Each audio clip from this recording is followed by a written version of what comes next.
Cuando te quitas algo de encima, se nota, ¿verdad? Me viene ni que al pelo. Hay algunos que cuando entré me dijeron, te veo raro, pastor. Digo, pues no sé. Digo, dice, no, es que te falta algo en la cara. Dice, te veo distinto, ¿verdad? Entonces yo les he dicho, digo, es que las gafas lo que hacen es que disimulan la fealdad de uno. Entonces, es broma. Bueno, cuando uno se quita algo de encima, un peso de encima puede caminar más rápido y más lejos de lo que caminaría con ese peso encima, ¿verdad? El pasaje de hoy nos habla de esa realidad que tiene que ver con aquellas cosas ocultas que nos impiden avanzar en los planes y propósitos de Dios. Vamos al libro de Josué, en el capítulo número 7. Bueno, vamos a leer el capítulo 6, versículo 17. Josué, capítulo 6, versículo 17 y 19. Para ponernos un poco en contexto, y de ahí vamos a leer el capítulo número 7. ¿Amén? ¿Lo tenemos? Misericordia para algunos. Dice así la palabra del Señor. La ciudad será como anatema al Señor, con todas las cosas que están en ella. Solamente Rahab, la ramera, vivirá, así como todo lo que esté con ella en su casa, por cuanto escondió a los mensajeros que enviamos. Pero vosotros guardaos del anatema. No toquéis ni toméis cosa alguna del anatema, no sea que hagáis caer la maldición sobre el campamento de Israel y les traigáis la desgracia. Pero toda plata y el oro y los utensilios de bronce y de hierro sean consagrados al Señor y entren en el tesoro del Señor. Vamos al capítulo número 7. Aquí hay una advertencia, ¿verdad? El pueblo de Dios ya ha entrado en la tierra prometida, ha cruzado el Jordán, ha visto la mano poderosa de Dios sobre ellos en Jericó, como de una forma milagrosa y poderosa el Señor derriba las murallas de Jericó, va a derribar las murallas de Jericó y les va a dar la victoria. Y lo único que les está diciendo es no toméis de nada de lo que hay allí, porque todo eso ha sido consagrado para Dios. No es para vosotros, es para Dios. Leemos el capítulo número 7. Pero los hijos de Israel cometieron una infidelidad en cuanto al anatema. Había una advertencia. No tenían excusa. No era que, es que no sabía que tenía que tocarlo, que no tocarlo, no sabía que no tenía que cogerlo. Ellos cometieron una infidelidad en cuanto al anatema, porque Acán, hijo de Carmi, hijo de Zabdi, hijo de Zera, de la tribu de Judá, tomó algo del anatema y la ira del Señor se encendió contra los hijos de Israel. Después Josué envió unos hombres desde Jericó a Jai, que estaba junto a Bet-Aben, hacia el oriente de Betel, y les dijo, subid a reconocer la tierra. Ellos subieron y reconocieron Ai. Al volver, dijeron a Josué, que no suba todo el pueblo, 2,000 o 3,000 hombres tomarán a Jai. No fatigues a todo el pueblo yendo allí, porque son pocos. Subieron allá del pueblo como 3,000 hombres, los cuales huyeron delante de los de Jai. Los de Jai les mataron a unos 36 hombres, los persiguieron desde la puerta hasta Sebarim y los derrotaron en la bajada, por lo cual el corazón del pueblo desfalleció y se volvió como agua. Entonces Josué rompió sus vestidos y se postró en tierra sobre su rostro delante del arca del Señor hasta caer la tarde, junto con los ancianos de Israel, y se echaron polvo sobre sus cabezas. Josué decía, ay, Señor, Señor, ¿por qué hiciste pasar a este pueblo el Jordán y que nos destruyan? Ojalá nos hubiéramos quedado al otro lado del Jordán. Ay, Señor, ¿qué diré ahora que Israel le ha vuelto la espalda a sus enemigos? Porque los cananeos y todos los habitantes de la tierra se enterarán, nos rodearán y borrarán nuestro nombre de encima de la tierra. ¿Qué harás tú entonces por tu gran nombre? El Señor respondió a Josué, levántate, porque te postras así sobre tu rostro. Israel ha pecado y aún ha quebrantado mi pacto, el que yo les mandé. También han tomado algo del anatema y hasta lo han robado, han mentido y aún lo han guardado entre sus enseres. Por eso los hijos de Israel no podrán hacer frente a sus enemigos, sino que delante de sus enemigos volverán la espalda. por cuanto han venido a ser anatema. No estaré más con vosotros si no hacéis desaparecer el anatema de en medio de vosotros. Levántate, santifica al pueblo y di, santificaos para mañana, porque el Señor, el Dios de Israel, dice así: anatema hay en medio de ti, Israel, no podrás hacer frente a tus enemigos hasta que hayas quitado el anatema de en medio de vosotros.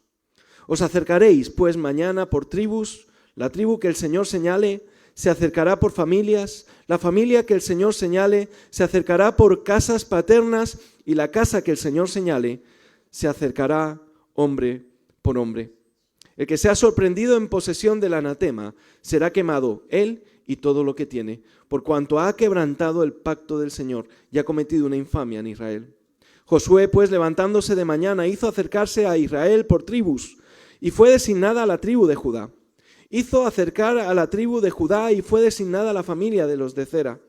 Luego hizo que se acercaran la familia de los de Zera y fue designado Zabdi. Hizo acercar su casa hombre por hombre y fue designado Acán, hijo de Carmi, hijo de Zabdi, hijo de Zera, de la tribu de Judá. Entonces Josué dijo a Acán: hijo mío, da gloria al Señor, el Dios de Israel. Dale alabanza y declárame ahora lo que has hecho. No me lo encubras. Acán respondió a Josué: verdaderamente yo he pecado contra el Señor, el Dios de Israel. He hecho así y así. Pues yo vi entre los despojos un manto babilónico muy bueno, 200 siclos de plata y un lingote de oro de 50 siclos de peso, lo cual codicié y tomé. Ahora está escondido bajo la tierra, en medio de mi tienda, y el dinero está debajo. Entonces Josué envió mensajeros, los cuales fueron corriendo a la tienda, y en efecto todo estaba escondido en su tienda, y el dinero debajo. Lo tomaron de la tienda y lo llevaron ante Josué y todos los hijos de Israel, y lo pusieron delante del Señor. Entonces Josué, junto con todo Israel, tomaron a Acán, hijo de Zera, el dinero, el manto, el lingote de oro, sus hijos, sus hijas, sus bueyes, sus asnos, sus ovejas, su tienda y todo cuanto tenía, y lo llevaron todo al valle de Acor. Allí le dijo Josué: ¿por qué nos has turbado? Que Yahvé te turbe en este día.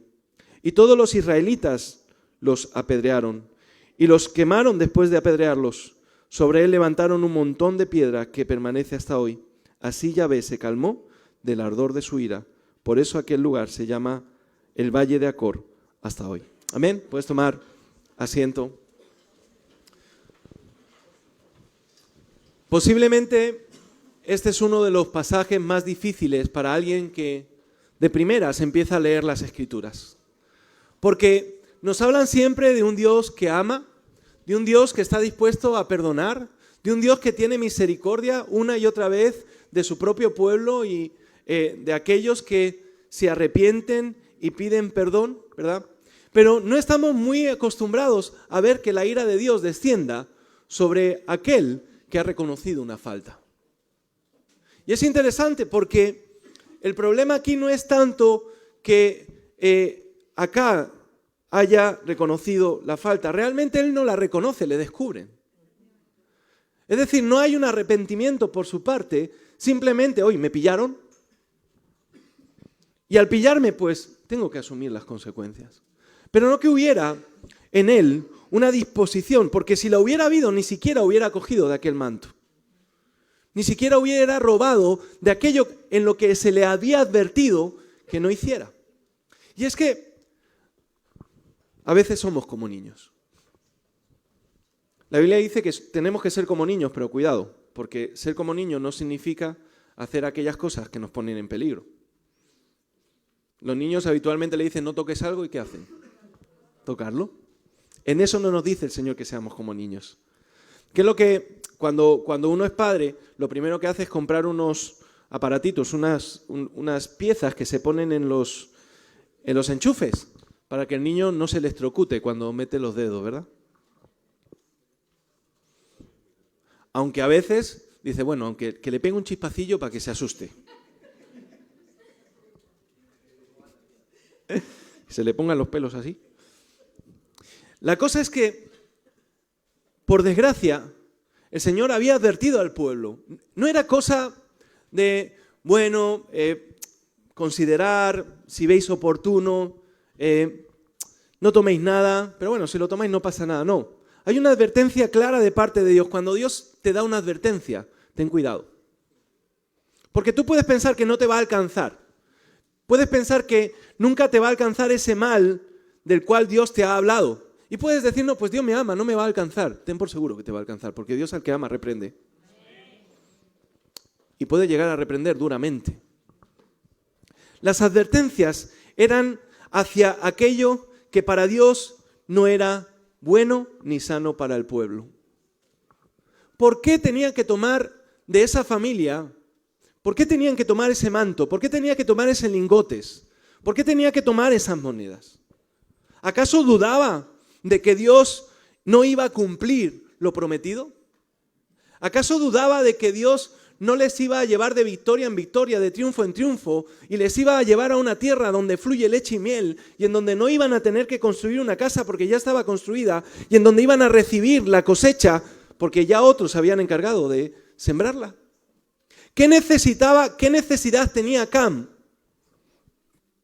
Acab por tomar eso? ¿De dónde vino esa realidad? Vino de la confianza en sí mismo y de pensar que realmente Dios no iba a hacer nada o que nadie se iba a enterar. Somos muy dados a pensar que nadie nos ve. Somos muy dados a hacer algo sin considerar que primero Dios está arriba y que nos está viendo todas las cosas. Habitualmente cuando vamos a hacer algo malo, ¿qué hacemos? Nos escondemos. Procuramos que nadie nos vea. ¿Por qué? Porque la vergüenza sigue estando en el corazón y aún más si es un hijo de Dios. Nos escondemos en las esquinas, en la oscuridad de la noche, para cometer la falta sin pensar que tarde o temprano esa falta nos va a alcanzar. Pero no solamente me va a alcanzar a mí, sino que va a afectar a mi familia, incluso a la iglesia. Y yo no sé si a ti te duele que a la iglesia le pase algo, pero al Señor sí le duele. Porque al Señor Jesús le costó su propia sangre, que derramó en la cruz del Calvario para que pudiera ser limpia y para que pudiera llevar a cabo la misión. Así que el apóstol Pablo recoge de alguna manera estas advertencias que hemos leído en el capítulo 6 y en Romanos 12:9 nos dice que aborrezcamos lo malo, que nos apliquemos en lo bueno. Y él sigue diciéndole a los corintios, en la segunda carta a los corintios, en el capítulo 6, en el versículo 17, salid de en medio de ellos y apartaos, dice el Señor, y no toquéis lo inmundo, y entonces yo os recibiré. Si bien no debemos de caer en el ritualismo judío, en donde una y otra vez practicaban abluciones. ¿Sabéis lo que es ablución? A veces digo palabras que me dice mi esposa, habla en castellano, cariño.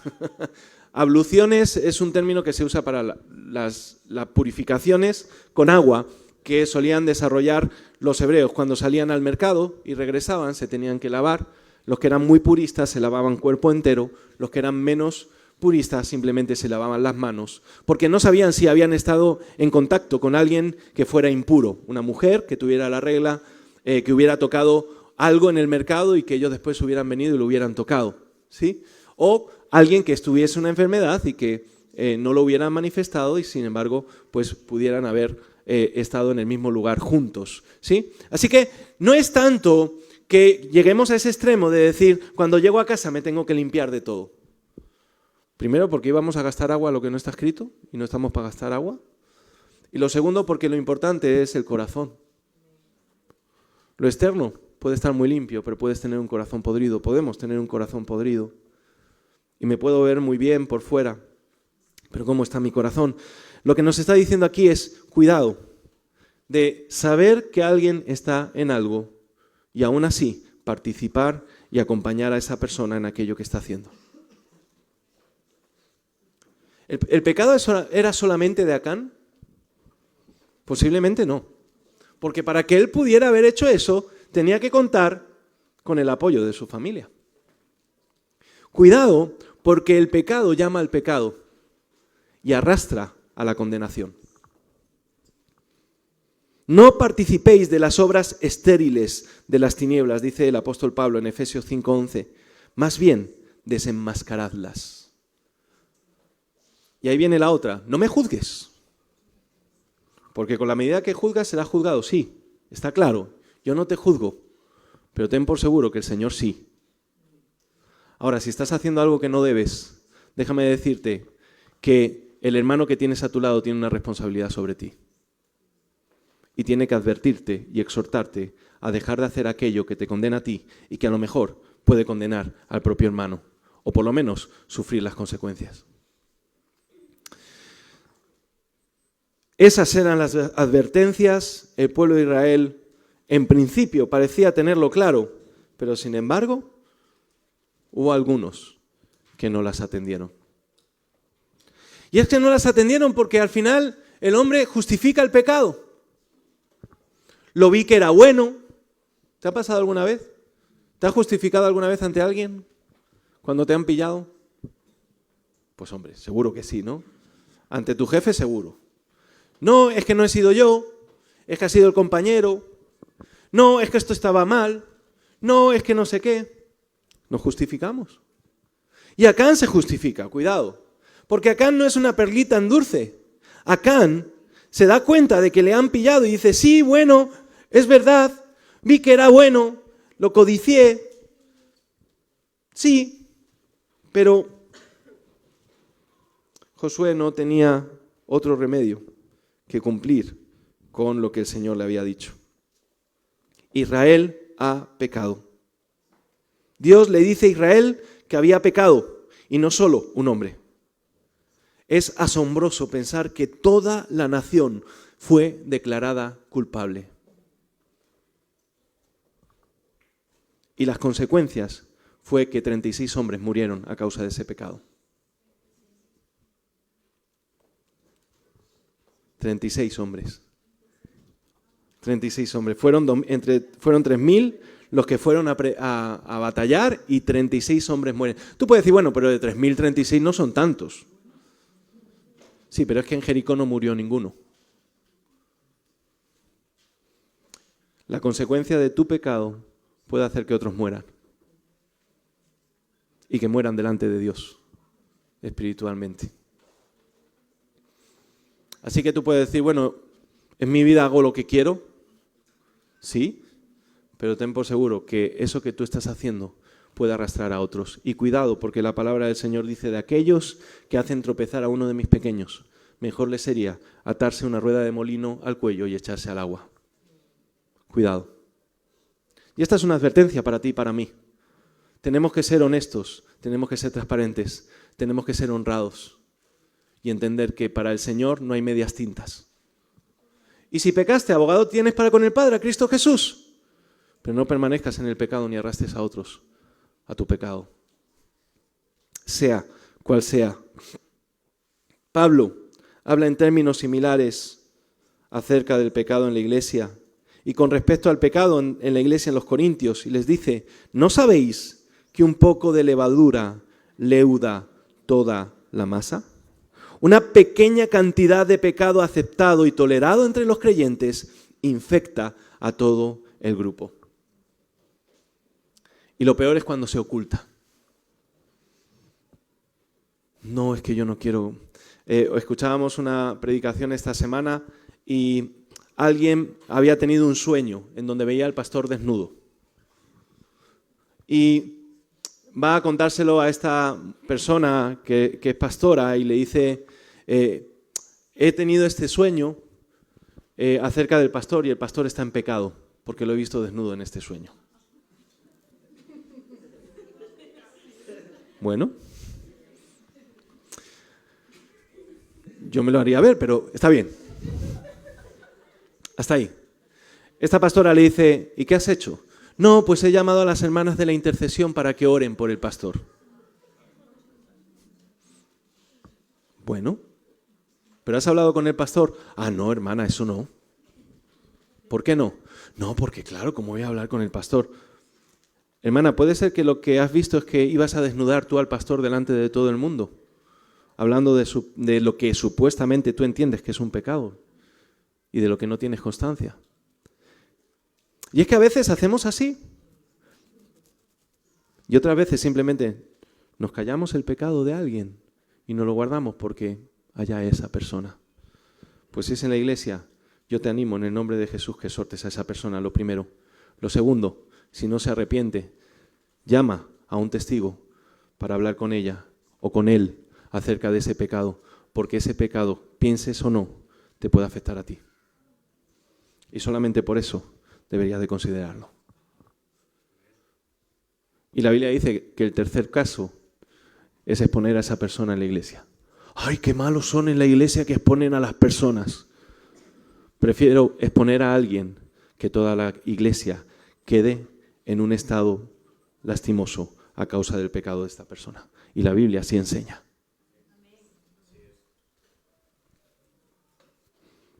Así que el apóstol Pablo nos advierte, nos avisa, cuidado, porque una pequeña cantidad de pecado aceptado y tolerado entre los creyentes puede infectar a todo el grupo.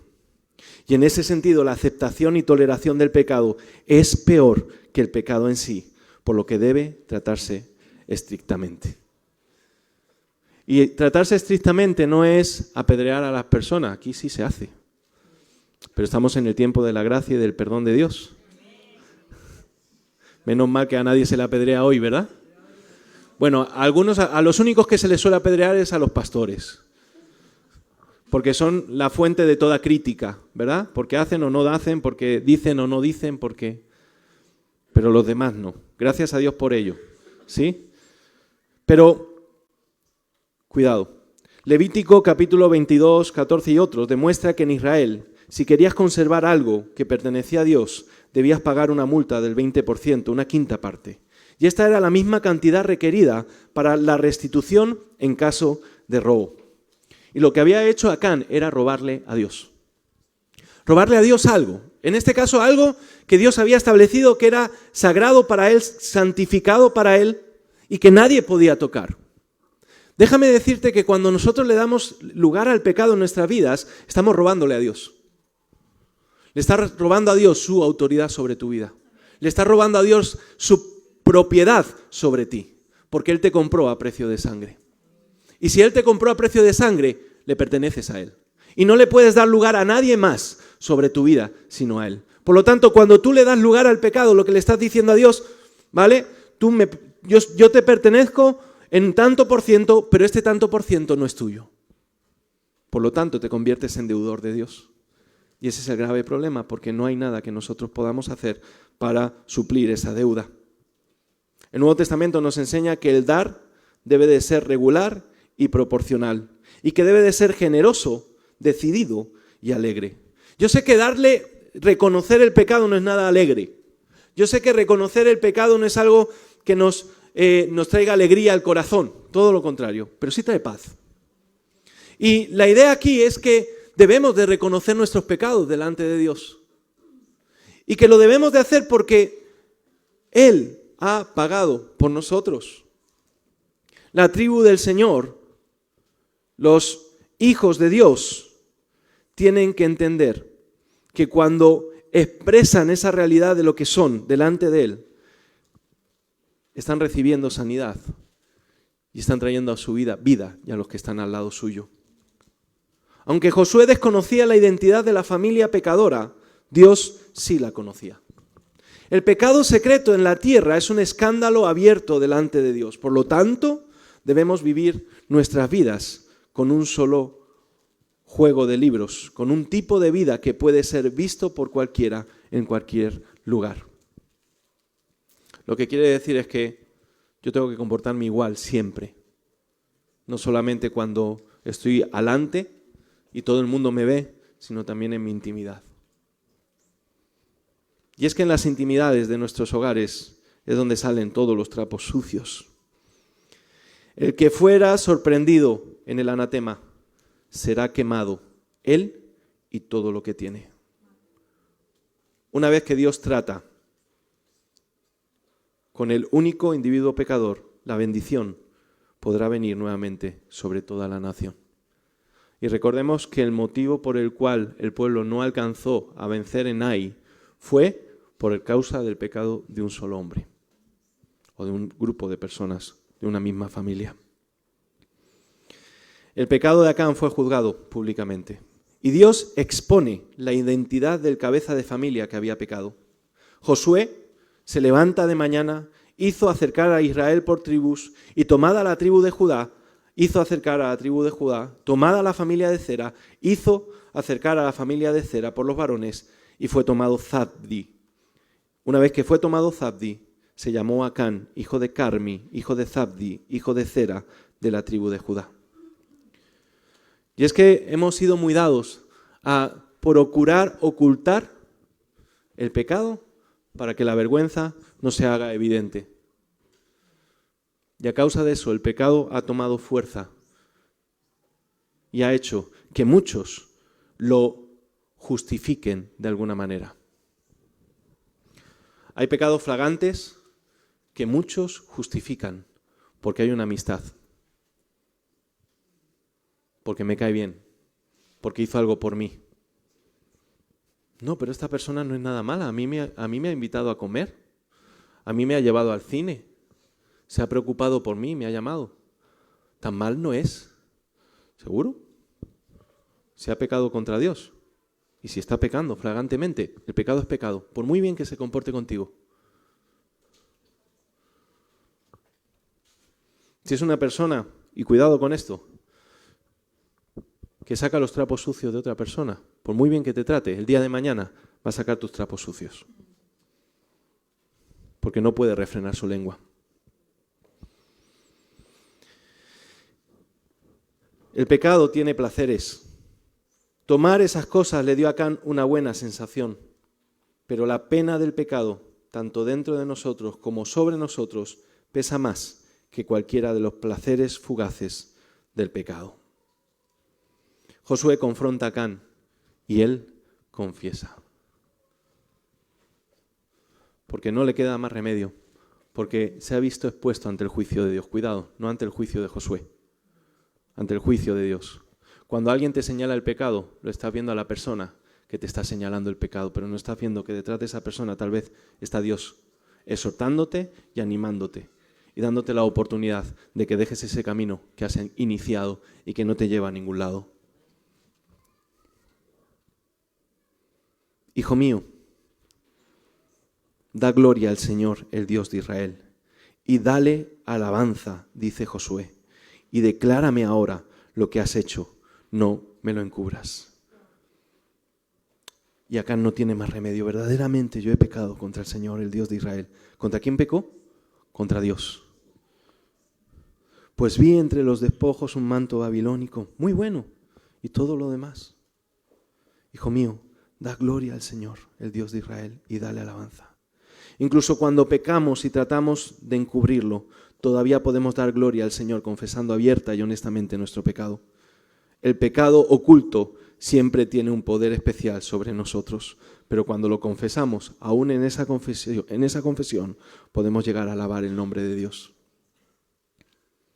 Un manto babilónico muy bueno y 200 siclos de plata y un lingote de oro de peso de 50 siclos, comparado con la vida de 36 hombres y el bienestar de toda la nación.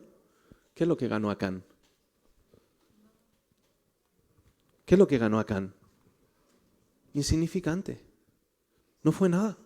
¿A costa de qué o de quiénes? No ganó nada. Cuidado, porque con el pecado nunca vas a ganar nada. No vas a ganar nada.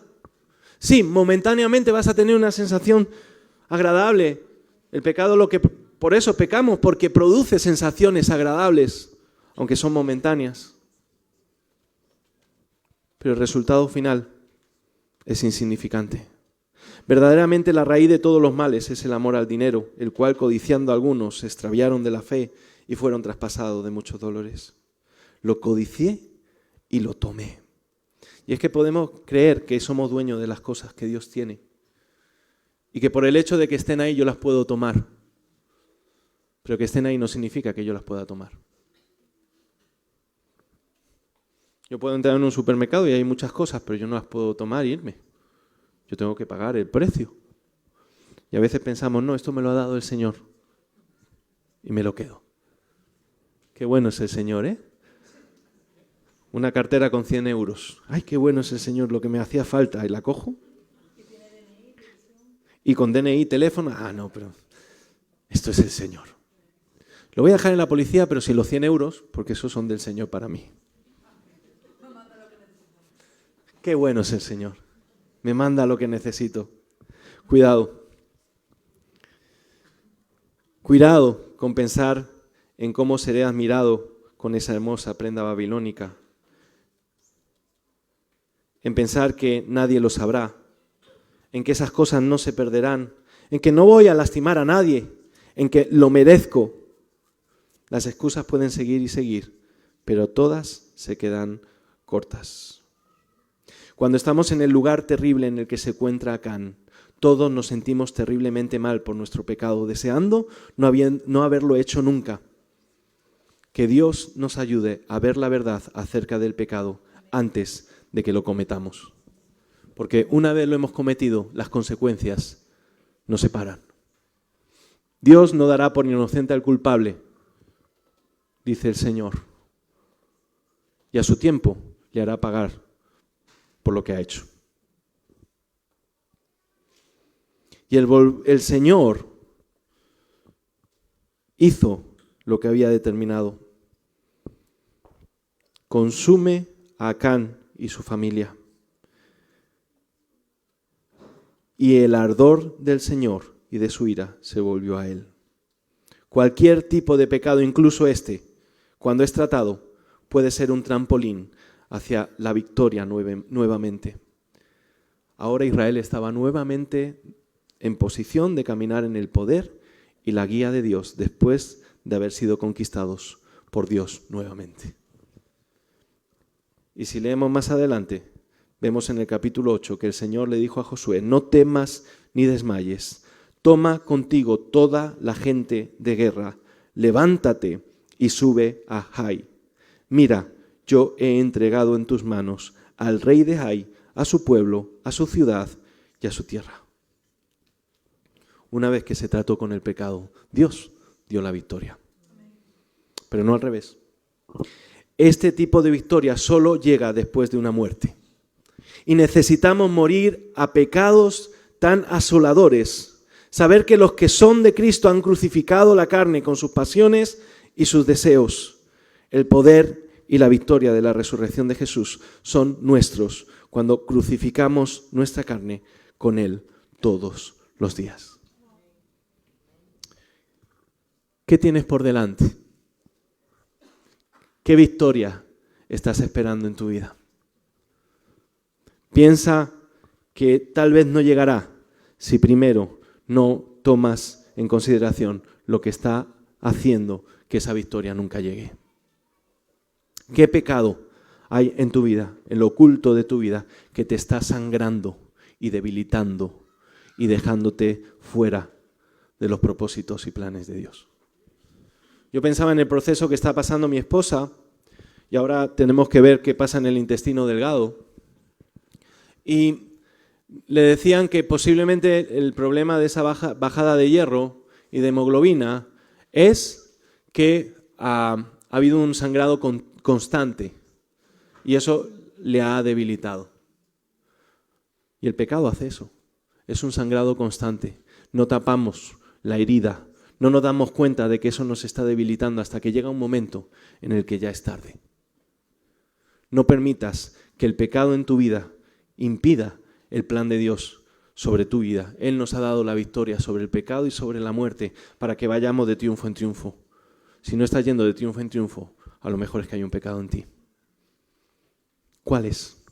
Eso no quiere decir que no pasemos por valles. El Señor nos llama que para poder alcanzar sus propósitos muchas veces tendremos que pasar por desiertos. No quiere decir que ese desierto sea fruto de un pecado. El plan, el proceso de Dios sobre tu vida. Pero por desgracia en muchas ocasiones tiene que ver con pecado. ¿Qué pecado hay en tu vida que te está sangrando, debilitando e impidiendo que la victoria de Dios llegue a tu corazón, a tu vida, a tus propósitos? Vamos a cerrar nuestros ojos.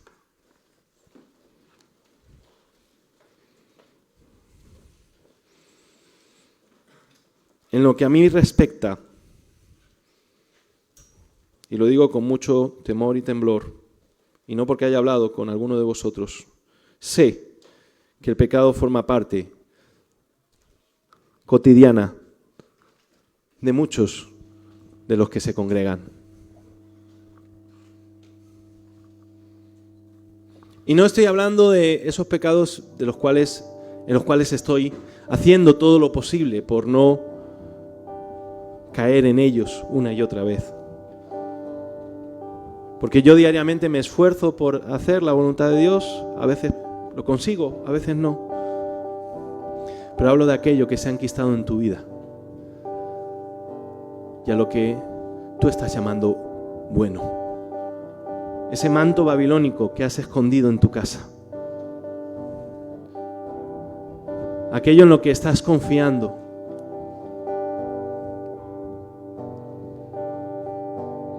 El pueblo de Dios tenía que conquistar la tierra prometida y sin embargo la tierra prometida estaba conquistándoles a ellos de mala manera.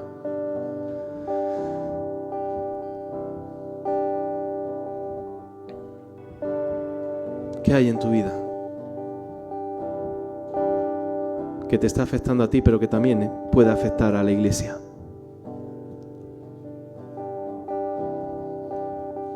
Te puedo garantizar que si el Señor nos revela que hay un pecado, vamos a hablar contigo. No te asombres si voy a hablar contigo, si vamos a hablar contigo. Tómalo como algo de parte de Dios.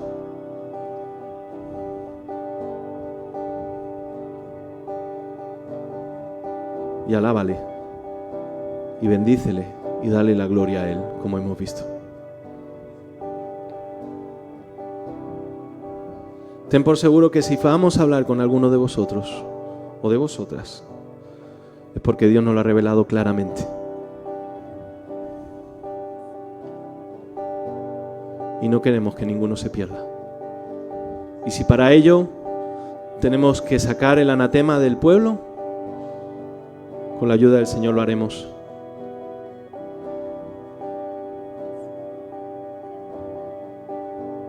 Porque somos responsables sobre lo que el Señor nos ha puesto. Así que la advertencia de parte del Señor está ahí. ¿Hay pecado? Pídele perdón a Dios. Hoy es el tiempo. Arrepiéntete de veras y recibe su perdón. Señor, en esta hora, Padre, ponemos nuestras vidas en tus manos, Señor. Tal vez estamos cegados por algo y no nos damos cuenta de que hemos pecado y estamos pecando contra ti. Y que eso está afectando a tu iglesia y está afectando a nuestros hogares. Yo te pido en el nombre de Jesús que saques a la luz todo lo torcido, todo lo oscuro, todo lo que no es tuyo. Que limpies a tu iglesia y la purifiques. Líbranos de todo mal, apártanos de toda intención de Satanás.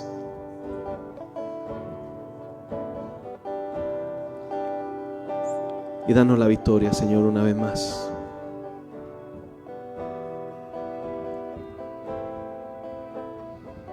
Mira, la vergüenza es cuando uno es descubierto. Pero fijaros lo que hizo el Señor Jesús con aquella mujer. Porque Él no vino para otra cosa, sino para perdonar. Le dijo: muchacha, hijita, ¿dónde están los que te acusaban? No están, se fueron. Yo tampoco te condeno, ve y no peques más. Puedes salir renovado, renovada de este lugar, habiendo confesado tus pecados delante de Dios. La vergüenza es que nos encuentren en el pecado. No hay ninguna vergüenza cuando alguien se levanta y dice: Señor, perdóname porque he pecado. Porque en ese momento el Señor te dice: ve y no peques más. Yo tampoco te condeno. Así que si hay algo de pecado en tu vida, sea el cual sea crítica o murmuración, sea orgullo, sea el enojo hacia alguien, sea que has codiciado algo o a alguien, ¿Sea que has depositado tu confianza en las cosas materiales más que en Dios? Sea la ira, sea lo que sea. Hoy es el momento. Nadie te condena. El Señor es fiel y justo para perdonar nuestros pecados a quien lo confiesa. Si hay algo de pecado en tu vida que hoy quieres confesar, nadie te va a juzgar. Nadie te va a preguntar ¿cuál era ese pecado? Simplemente confiésalo y pídele perdón a Dios. Y sé sano en el nombre de Jesús. Si es así, quieres ponerte en pie y manifestar: Señor, yo he pecado. Y sé que ese pecado me está afectando a mí, a mi familia y a la iglesia. Me doy cuenta de que lo difícil que puede resultar eso. Te pido perdón. Si es así, yo te invito a que te puedas poner en pie en nombre de Jesús. ¿Habrá alguien? Oh, Señor. En mi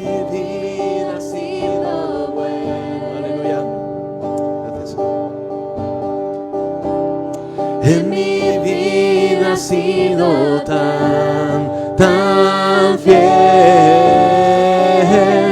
con mi ser, con cada aliento.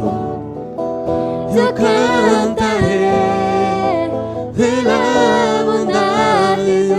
Y ahora dile ahí donde tú estás: Señor, yo confieso mi pecado. Y dile al Señor: ¿cuál es ese pecado? Señor, esto es lo que yo te confieso hoy. Te he fallado, te pido perdón, soy liberado.